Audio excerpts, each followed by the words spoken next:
آج ہم برطانوی ہند کی تاریخ کے ایک ایسے دور کا جائزہ لے رہی ہیں جس نے مستقبل کی سیاست کا پورا نقشہ ہی بدل کر رکھ دیا۔ جی، ہم بات کر رہے ہیں 1905 سے 1911 کے درمیانی عرصے کی۔ صرف 6 سال، لیکن ان 6 سالوں میں تقسیم بنگال اور شملہ وفد جیسے واقعات نے برصغیر کے سیاسی منظرنامے کو ہمیشہ کے لیے ایک نئی سمت دے دی۔ بالکل۔ اس کا ہمارا مقصد یہی سمجھنا ہے کہ یہ چند سال مسلم سیاسی شعور کے لیے ایک فیصلہ کن موڑ کیسے ثابت ہوئے۔ اور انہوں نے ایک الگ وطن کی جدوجہد کی بنیادیں کیسے رکھیں؟ چلیں شروع کرتے ہیں۔ تو اس وقت بنگال کی صورتحال کیا تھی؟ دیکھیں، اس دور کو سمجھنے کے لیے بنگال کی جغرافیائی اور سیاسی حیثیت جاننا بہت ضروری ہے۔ اچھا، 20ویں صدی کے آغاز میں بنگال برطانوی ہند کا سب سے بڑا صوبہ تھا۔ آپ اندازہ کریں کہ اس کی آبادی 7.5 کروڑ سے بھی زیادہ تھی۔ 7.5 کروڑ! یہ تو اس وقت برطانیہ کی کل آبادی سے بھی زیادہ تھی۔ جی بالکل، اور اس میں صرف بنگال نہیں تھا، بلکہ موجودہ بہار، اڑیسہ اور آسام کے علاقے بھی شامل تھے۔ تو یہ تو ایک بہت بڑا انتظامی دیورا ہوگا۔ جی، جسے ایک لیفٹیننٹ گورنر کے لیے سنبھالنا تقریباً ناممکن تھا۔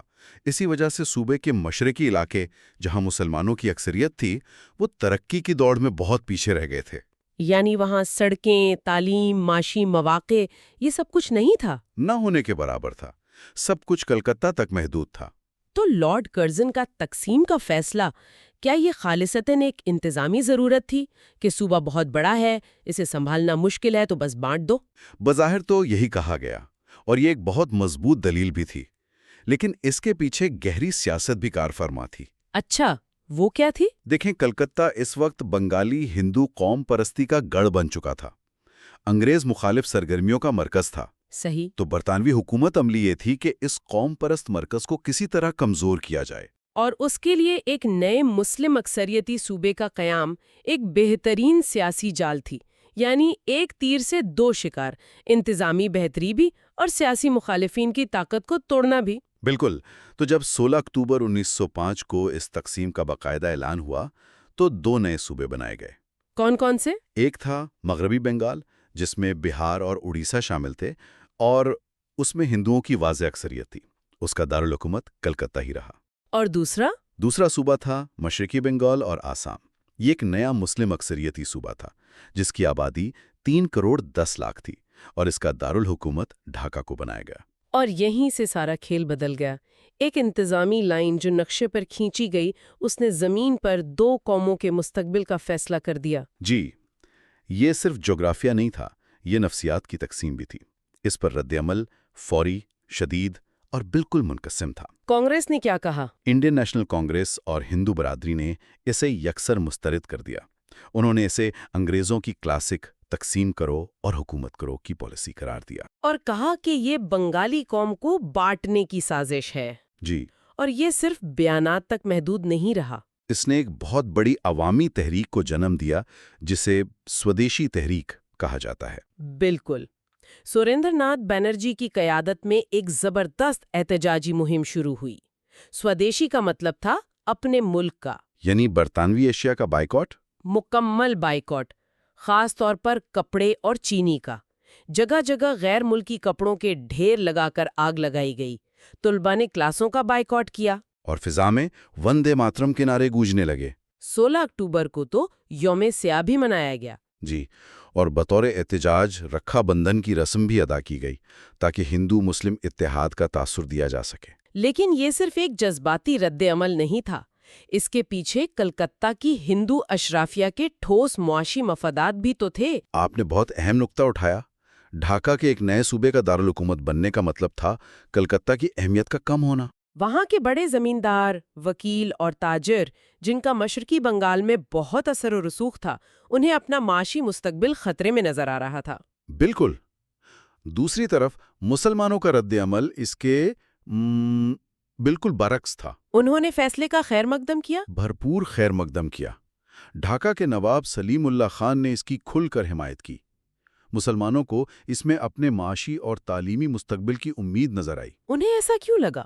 کیونکہ دیکھیں، مشرقی بنگال کے مسلمان کئی دہائیوں سے کلکتہ کے ہندو بنیوں اور زمینداروں کے معاشی استحصال کا شکار تھے۔ صحیح۔ انہیں لگا کہ ایک نیا مسلم اکثریتی صوبہ بننے سے انہیں ترقی کے نئے مواقع ملیں گے، اپنی یونیورسٹی، اپنا ہائی کورٹ، اپنی اسمبلی ملے گی۔ یعنی کلکتہ کے تسلط سے آزادی۔ جی، محمدن لٹریری سوسائٹی جیسے اداروں نے بھی تقسیم کے حق میں رائے عامہ ہموار کی۔ تو ایک ہی فیصلہ ایک گروہ کے لیے سازش اور دوسرے کے لیے موقع بن گیا۔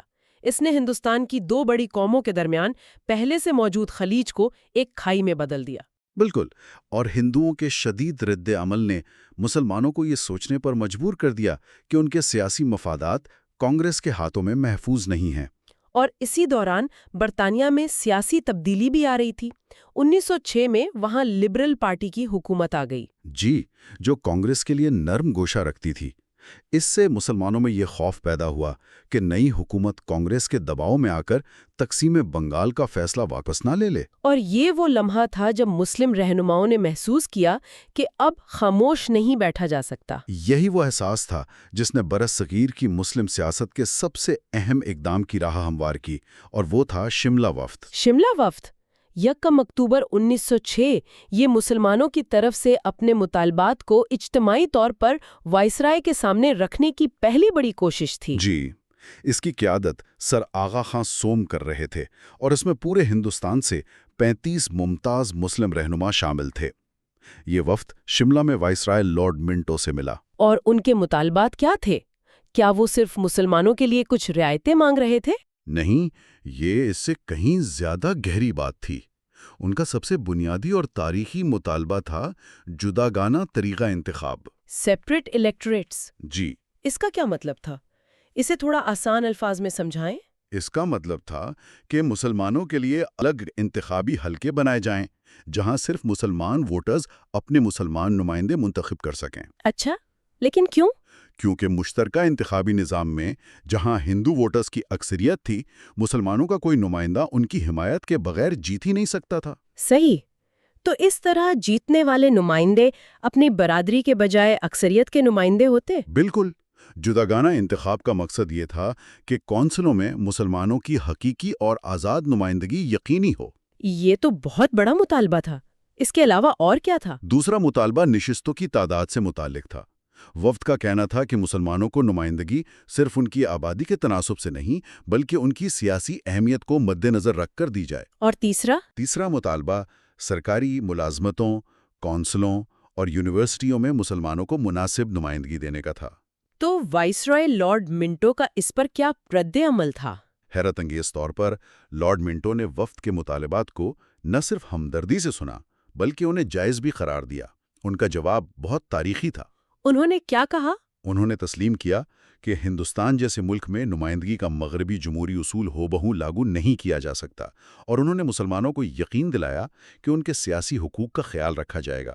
یہ تو مسلمانوں کے لیے ایک بہت بڑی سیاسی اور نفسیاتی فتح تھی، لیکن کیا اسے برطانوی چالاکی بھی نہیں کہا جا سکتا کہ انہوں نے کانگریس کے دباؤ کے خلاف ایک مضبوط اتحادی کھڑا کر لیا؟ یہ ایک بہت اہم نقطہ نظر ہے۔ بلا شبہ برطانوی حکومت اپنے مفادات کو سامنے رکھ کر ہی فیصلے کرتی تھی۔ انہیں کانگریس کو توازن میں رکھنے کے لیے ایک سیاسی قوت کی ضرورت تھی۔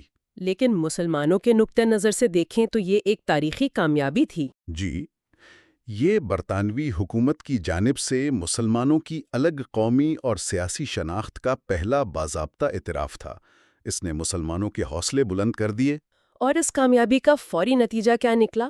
اس کا فوری اور سب سے اہم نتیجہ آل انڈیا مسلم لیگ کے قیام کی صورت میں نکلا۔ صرف 3 ماہ بعد؟ جی، شملہ وفد کی کامیابی کے صرف 3 ماہ بعد 30 دسمبر 1906 کو ڈھاکہ میں نواب سلیم اللہ خان کی دعوت پر مسلمان رہنما اکٹھے ہوئے اور آل انڈیا مسلم لیگ کی بنیاد رکھی۔ یعنی شملہ وفد کی کامیابی نے ایک سیاسی پلیٹ فارم کی ضرورت کو مزید واضح کر دیا۔ بالکل، اس کے 3 بنیادی مقاصد طے پائے۔ پہلا، حکومت سے وفاداری۔ دوسرا، مسلمانوں کے سیاسی حقوق کا تحفظ۔ اور تیسرا، اپنے مطالبات کو شائستگی سے حکومت تک پہنچانا۔ تو جو بیج سر سید احمد خان نے تعلیم کے ذریعے بویا تھا، وہ اب ایک سیاسی پودے کی شکل اختیار کر رہا تھا۔ بالکل، اور صرف 3 سال کے اندر اس پودے پر پہلا پھل بھی لگ گیا۔